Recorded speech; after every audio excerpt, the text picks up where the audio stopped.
Hello students, today we will take the next topic of ecology, that is adaptations. Before I start the details of this topic, let me tell you one important thing. Adaptation is a topic which is important for your NEET, and it is also important for your board, and it is also important for your practical exams. So please understand the importance of this topic and read it carefully. Let us start the details of this topic. Adaptation can be defined as any change in the body of an organism that may be morphological or physiological or behavioral that makes the organism to survive and to reproduce in its habitat. That means when the outside environmental conditions, when they are changing, our body also changes according to that changing environmental conditions, and that changes may be morphological or they may be physiological or even behavioral, and this changes that takes place in the body of the organisms, they are called as adaptations. But you need to understand one thing very clearly. Adaptation, it is not overnight or in one day or in 2 days may. Adaptations are impossible. Adaptations need a long evolutionary time. That means an organism, if it wanted to adapt towards any climatic change, it need lot of time. So due to long evolutionary time, these adaptations will be acquired by an organism and then they becomes genetically fixed. That means they will pass on from one generation to another generation. So adaptations need long evolutionary time. The next topic is acclimatization. Acclimatization means the gradual physiological adjustment of an organism towards the changing environmental conditions. That means how an organism is slowly changing according to the changes that are taking place in the external conditions. That is called as adaptation. Sorry, acclimatization. I'm really sorry for this. Today, we will take animal adaptations, and in tomorrow's videos class, I will explain plant adaptation. Let us take animal adaptations. In that, the first topic is adaptations to water scarcity. For this, we have taken the example kangaroo rat. Actually, this kangaroo rat is a native of North American desert. Here only you got some idea. It is a desert organism, that means zero seal. Zero seal means what? It is living in a dry climatic conditions where water availability is very less. That's why it need to reduce the water loss from the body. How? That only I mentioned it here. Let us take the adaptations. How this kangaroo rat, it is reducing the water loss by going through these adaptations. Let us take one after one. The first adaptation is they move into burrows during daytime because it's already a desert organism. In desert, the daytime it has very high temperature. In such a hot temperature, if it comes out, it may lose its body water. That's why to minimize this particular water loss from the body, it go into burrows all the daytime.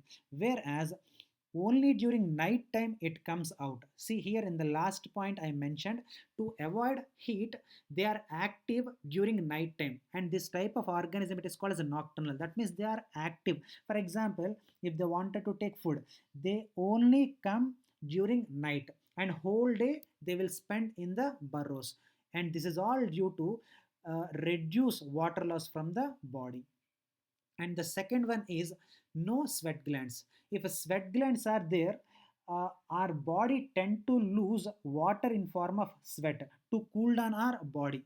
But if it this organism loses the water from the body, already it is a zero fight. Further availability of water has no guarantee. That's why whatever the water available, it need to preserve it in the body itself. It should not lose that particular water from the body. That's why there won't be any sweat glands. So there is no sweat, so there won't be any water loss from the body. And the most important one, the third adaptation is it uses metabolic water. This is the most important point, students. Here, in the body of this xerophytes, fat it will be deposited under the skin. Whenever the water levels are getting deprived in the body, this fat undergoes an important chemical reaction called as beta oxidation. So due to this beta oxidation of fats, some water it will be released, and this water which is released during the beta oxidation of fats, that is called as metabolic water, and it produces concentrated urine. That means diluted urine, if it passes, obviously the water loss will be there. That's why to minimize the water loss, it releases the concentrated urine, and it also releases the solid feces, and this is also to reduce the water loss from the body. So these are the adaptations which are shown by kangaroo rat to reduce the water loss from the body. The second adaptation is adaptations to high temperature. As I already mentioned in the earlier slide, organisms they will be more comfortable when they are present in optimum temperature. If temperature is more, they can't be able to be comfortable in such a great temperature. Let us take human being. In human being, the optimum temperature will be 37 degrees centigrade. Optimum temperature means the temperature where the metabolic activities are maximum, and that particular temperature it is called as optimum temperature. And for human body, the optimum temperature here I clearly mentioned 37 degrees centigrade. But there are some organisms which are living in extreme hot conditions. For example, here I mentioned there are certain microbes which are like archaebacteria. Hope you remember what is archaebacteria. In the second chapter, biological classification, while I'm explaining about this particular chapter, I told monerans, that means bacteria, are again divided into three types. The first one is archaebacteria, which are ancient group, and the next one is eubacteria, that means true bacteria, and the third one is cyanobacteria. Whereas the first group of bacteria is called as archaebacteria, and this is the most primitive bacteria which live in extreme climatic conditions. Whereas such one of the extreme climatic conditions is in high degree centigrade, even 100 degrees centigrade also they can be able to survive. And how it is possible? We can't be able to tolerate even 45-46 degrees centigrade also, because our optimum temperature is 37 degrees centigrade. Then how they can be able to tolerate 100 degrees centigrade? That is a big question.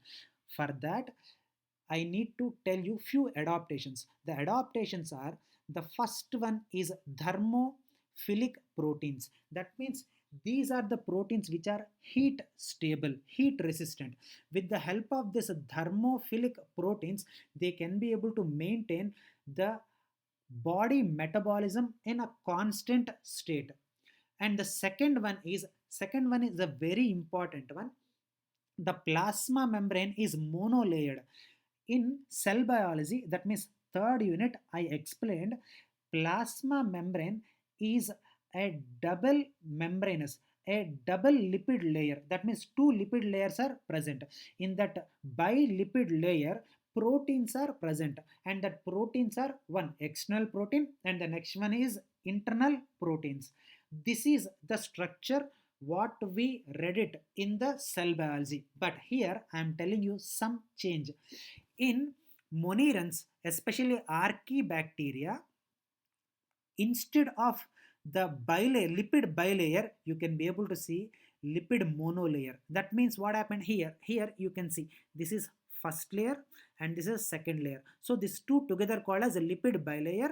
Whereas here this lipid bilayer, when it comes to archaebacteria, here in the middle you can be able to see the appearance of covalent bond. Because of the appearance of covalent bond, this bilayer it gets converted into monolayer. See here, there is no gap in the middle.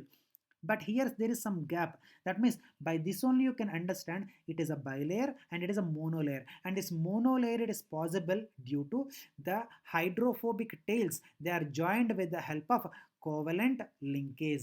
So due to the covalent linkage, the bilayer it is converted to monolayer. So because of the presence of this monolayered plasma membrane, it becomes very strong and it can be able to tolerate the high temperature.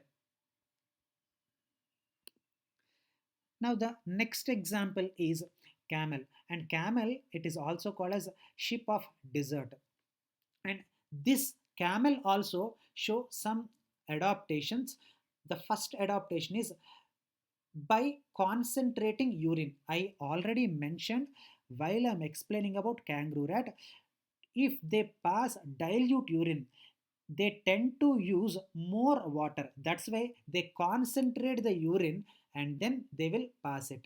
And also they will produces solid feces. And it's an amazing fact, that is it can be able to drink up to 80 liters of water just in 10 minutes during favorable conditions. And this is a very important adaptation exhibited by camel. Fat it is stored in hump. See, I'll show it in the image. See, this is called hump region. In that you can be able to see the storage of the fat. So whenever it need water, the fat that is present in this hump region, it undergoes beta oxidation and then it meet the demand of water of the body, and that particular water it is called as a metabolic water. The next adaptation is adaptations to cold. In this I have taken two examples. The first example is seal. In this, it is a polar sea aquatic mammal. It develops a very thick layer of fat just below the skin, and that thick layer of fat which is present below the skin, it is called as blubber. And this blubber acts as insulator and also reduces the loss of body heat. You don't confuse. I'll tell you a very simple example. Let us take one person who is very fat. Even in winter also he will sit under fan. Why? Because in his body more fat is there, and fat, due to the fat the body it gets insulated. That's why he feel hot inside, but outside temperature it will be cold. But inside, because this fat it is insulating, he can't be able to feel that coldness. So that is the great advantage of this fat layer, which is called as blubber. And second example what I've taken is polar bear. Polar bear, it is a mammal which lives in colder climates, and it consisting of shorter ears. And this point, students, I already explained while I'm explaining about temperature topic, by explaining Allen's rule. In Allen's rule, the animals which are living in extreme cold conditions, they reduces their expanded parts of the body such as ear pinna and limbs. See, if you wanted to observe, you can see it very clearly. These are the ear pinnas of this polar bear. See the how gigantic the body is, and see the ear pinna, how short it is. So by reducing this expanded portion, the heat loss it will be minimized, and that I already explained when I explained about Allen's rule. And this I explained while I'm explaining about temperature topic. If you forget, no problem. Again, you see the temperature topic, then you will understand. And it also develops a thick layer of fat, which is called blubber, which insulates the body and reduces the heat loss from the body. Now, the next one is cold hardening. Cold hardening means ability of an organism to resist the extreme cold climate is called as cold hardening. So ability of an organism to resist or to tolerate extreme less degrees centigrade, that means extreme cold climatic condition, that is called as cold hardening. For this I gave some examples also. Some sessile animals like branchials. See here I gave the image of branchials, and some mollusks See, these are some mollusk shelled organisms, second largest phylum of animal kingdom.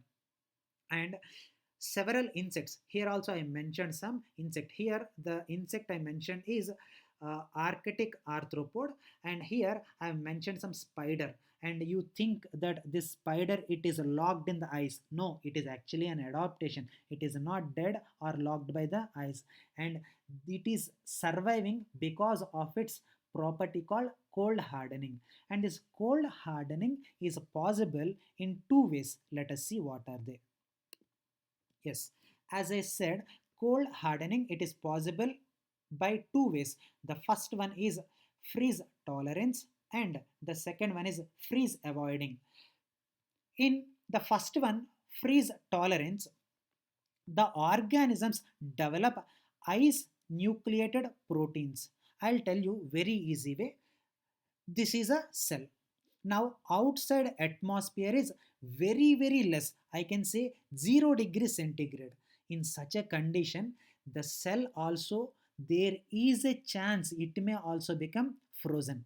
That's why, to avoid this particular extreme adverse condition, it develops a special type of protein. It's an adaptation. That protein, it is called as ice nucleating proteins, which is present in the extracellular fluid. So this is a cell now, and this is a extracellular fluid. That means this is a fluid which is present outside the cell.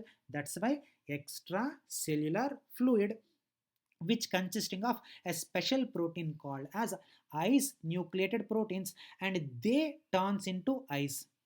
Because they are turning into ice, inside it, what happens, the water, it remains normal. So I'm water here, I mean water means this is protoplasm. So the protoplasm content, it becomes normal, whereas the outside extra cellular fluid, it becomes frozen. So the cell will be safe and metabolically active, and this cell, it is safe and metabolically active. This is possible due to outside it is protected by the ice nucleating proteins which are present in the extracellular fluid. They absorbs cold and they becomes frozen, and do not let this cold temperature to enter into the cell, and cell can be remain constant and it can remain safe from the outside 0 degrees centigrade. And for this I gave some examples also, some wood frogs and great tree frogs, etc. These are the best examples for freeze tolerance. And the second way for cold hardening is freeze avoiding.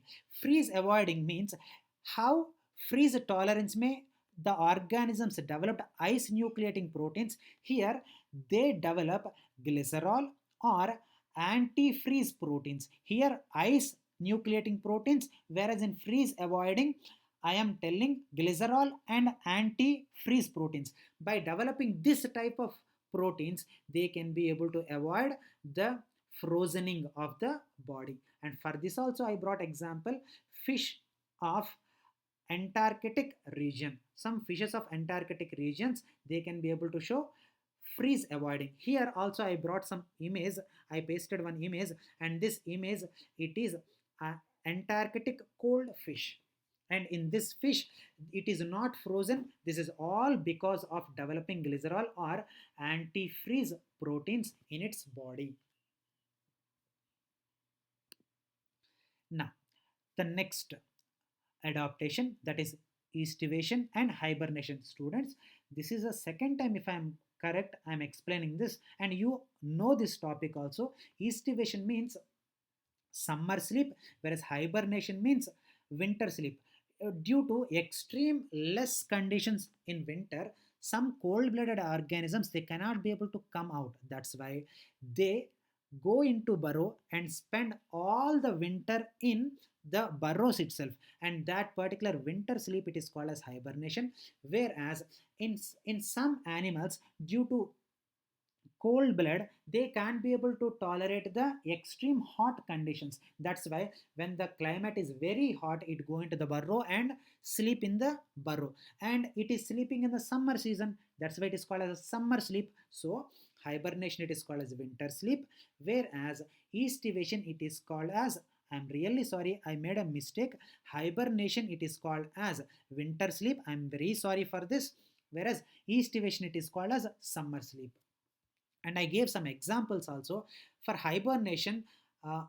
This northern ground squirrels and bats, whereas estivation ke liye ground squirrels, fishes, snails, etc. And here I mentioned one image also. This is actually a spotted salamander, and this spotted salamander, see, you can see yellow colored spots on this body, and this spotted salamander it undergoes estivation. And here also, for to explain hibernation also, I gave one image. This is actually a ground squirrel, and this squirrel it is undergoing the winter sleep, so it is an example for hibernation.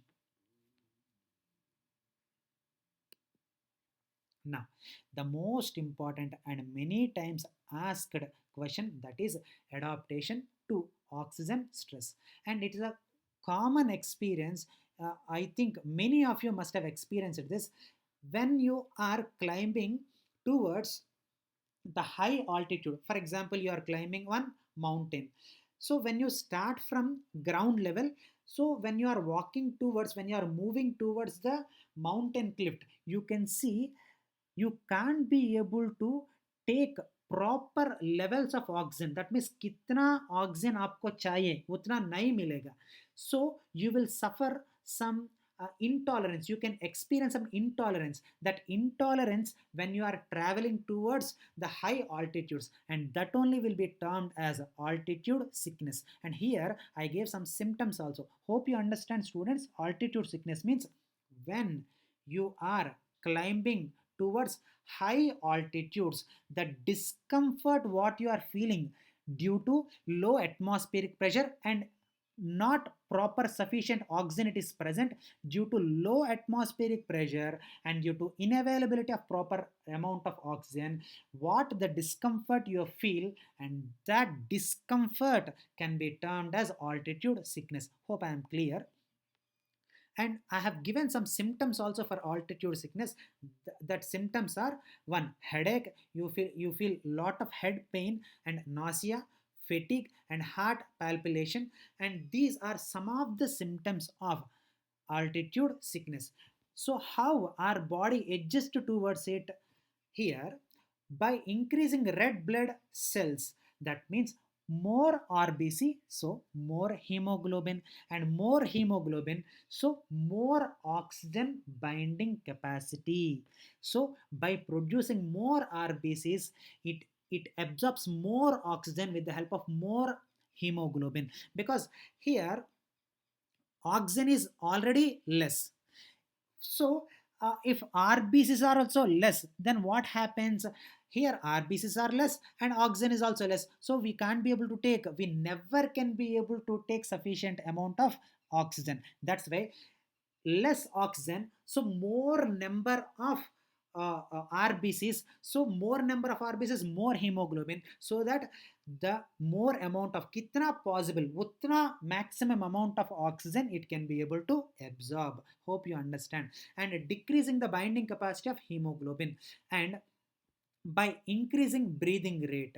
So these are the three adaptations exhibited by the person who is suffering from altitude sickness. Students, this is a very common experience. Take the blood sample of the person who is living in a ground level, and take the blood sample of a person who is living in high altitude, and you can understand. See the RBC count of this person and see the RBC count of that person, and easily you can be able to understand the altitude sickness. Now, the next adaptation is anti-predation adaptation. That means, you know, prey and predator relationship. That means these predators hunt some organism, and that organism which is getting hunted by this particular predator will be called as a prey. So it kills this particular organism and then eat the meat of that particular prey.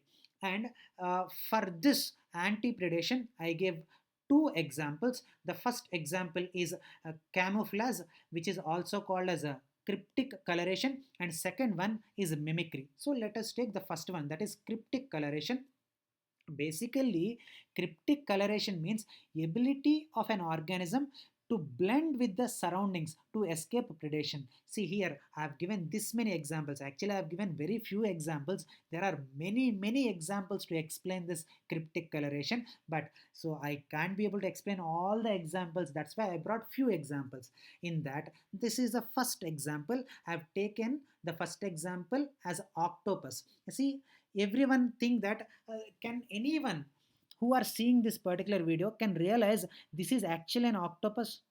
You are thinking this is some kind of ocean bed, but actually this is ocean bed. Yes, you are correct, but here the octopus, it is exactly changing its body color according to the ocean bed where it is living. So, what I told, blending the coloration of the skin, that means body, according to the surroundings. That means, see here, this is the ocean bed, and according to the color of the ocean bed, this octopus is also changing its color. See, this is a head. This is the head of the octopus, and octopus, it is also called as devilfish. Okay, and see the next example, I brought one moth here, and actually this is a moth which is present on the lichen covered sandstone. See, this is a sandstone which is covered by lichen, and see this moth also almost showing the same color of this particular lichen covered sandstone, so that it can be detected by the predator, so it will be safe. And see here, can anyone who are seeing this video can make out this is actually an organism. Most of you must have confused with this. Many of you thought this is actually a dry leaf, but it is actually chameleon. This is a chameleon which is present in the dry leaf. So to escape from the predator, it also acquired the same color of the dry leaf. And here I brought one more example. This is actually tailed jinko, a leaf-tailed jinko. I'm sorry. This leaf-tailed jinko, I mean lizard. This is actually one type of lizard which is exactly resembling like a bark on which tree it is staying. So this is the organism, and this is a bark of the tree. So see, it is like I can say this is brown color. So this is also brown color. So this is the way they change the body color according to the surroundings, and then they can be able to escape from the predation. That is called cryptic coloration. And second example is, yeah, let us take the second example, that is mimicry. Mimicry means, see, some organisms, they evolved resemblances between an organism to an object, to other object, or one organism to another organism of another species. That means I'll tell you, I'll tell you very clearly. Let us take few artists are there. They imitate like our heroes. Let us take some Salman Khan or some Shah Rukh Khan, something like that. They are not actually heroes, they are imitating heroes. That means there are some mimicry artists are there. They are not at all heroes actually, but they are imitating like Shah Rukh Khan, and they are imitating like this Salman Khan. So making the resemblances with someone who are more popular and who are more protective, and that particular resembling, it is called as mimicry. And for this I brought two examples to explain this mimicry, that is Batesian mimicry, and the second one is Mullerian mimicry. In Batesian mimicry, here I gave one very easy example. These two are butterflies. The first butterfly is monarch butterfly, and second butterfly is viceroy butterfly. And viceroy butterfly is unpalatable. Unpalatable means what? It won't be much tasty, so that predators who take this particular viceroy butterfly as their food, they can't be able to enjoy the taste of this particular viceroy butterfly.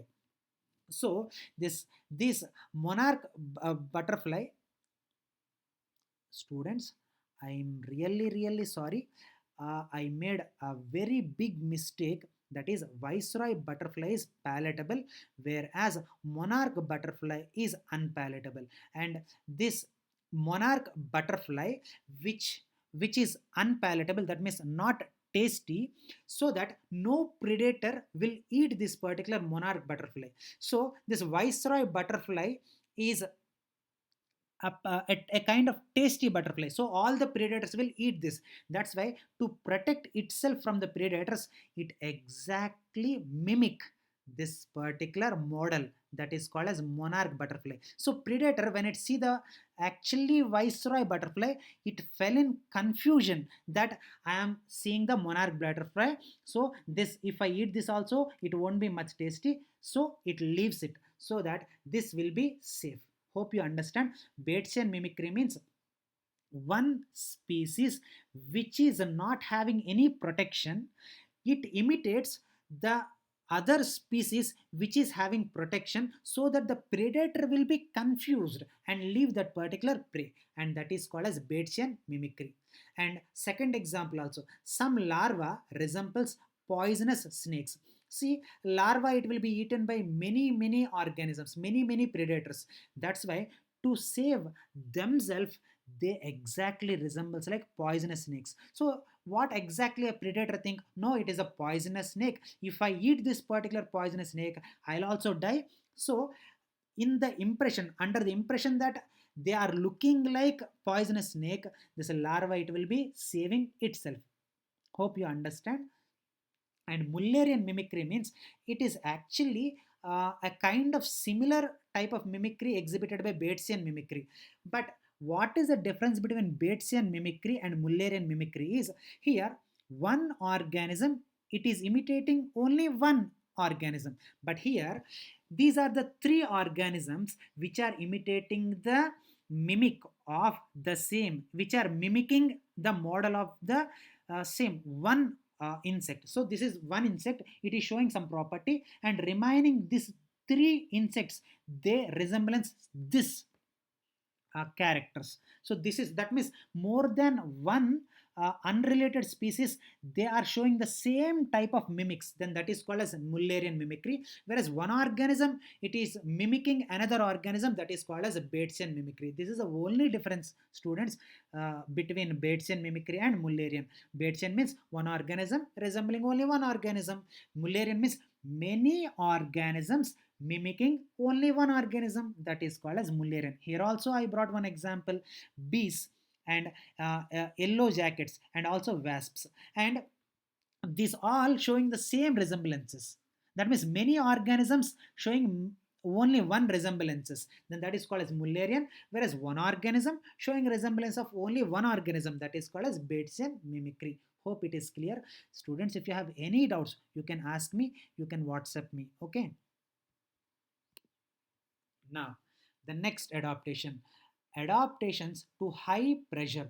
See, some fishes, they live in the deep layers of the sea, where the atmospheric pressure is 100 times more than the normal atmospheric pressure. See, in such a crushing pressure, how they can be able to survive?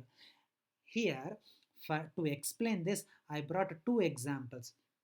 The first adaptation, I'm sorry, the first example is salpa and also jellyfish. Here I brought this images also, so you can see and can understand very well.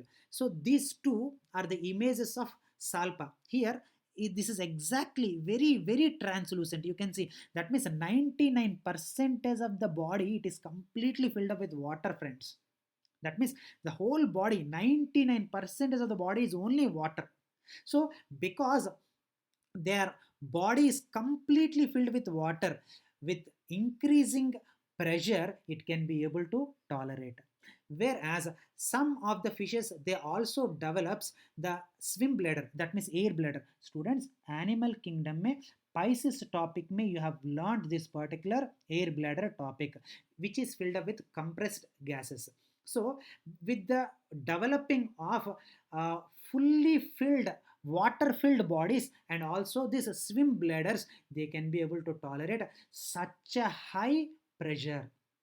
under deep layers of the sea. And here one more example, I'm sorry, I forgot to explain this. This is a jellyfish, and jellyfish also 99% of the body it is filled up with water. So by developing 99% of the water body, that means body with the water, and second adaptation is swim bladders, that means air bladders, they can be able to tolerate such a high pressure in deep layers of the sea.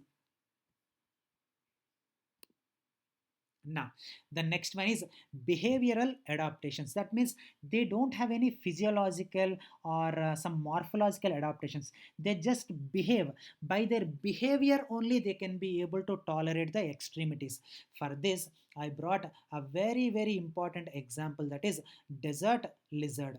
In this, as I already clearly mentioned, they don't have these desert lizards, they are lacking of physiological adaptations, and they can be able to manage this high temperature by their behavior only. How they are behaving, let us see. They bask in the sun and absorb the heat when their body temperature is less. That means when their body temperature is going down, immediately they come out of their burrow and they stay under sun for around 15-20 minutes, maybe half an hour, and absorb the sunlight, and the body becomes heated up, and soon the body becomes heated up, immediately they go back to their burrows. Whereas they move to shade when the temperature it starts increasing.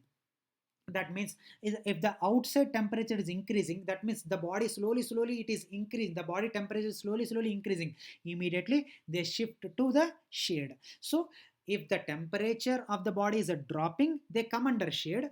If the temperature of the body it is increasing, they immediately come to the shade. So this is how they will manage their body temperature. But actually, did you notice in this there is no any physiological adaptation? It did not develop any gallbladder, I'm really sorry, air bladder, and it did not develop any what I call blubber, like that. No physiological adaptation, it is just behaving. Sunlight ज़्यादा है, okay, I'll go under shade. No, my body temperature is decreasing, okay, immediately I'll go under the sun and let me absorb some heat. So it is behaving, but it is not developing any morphological or physiological adaptation. So this is behavioral adaptation. Hope you understand, students. As a part of duty, again I'm telling you, adaptations you will definitely get it in your practical.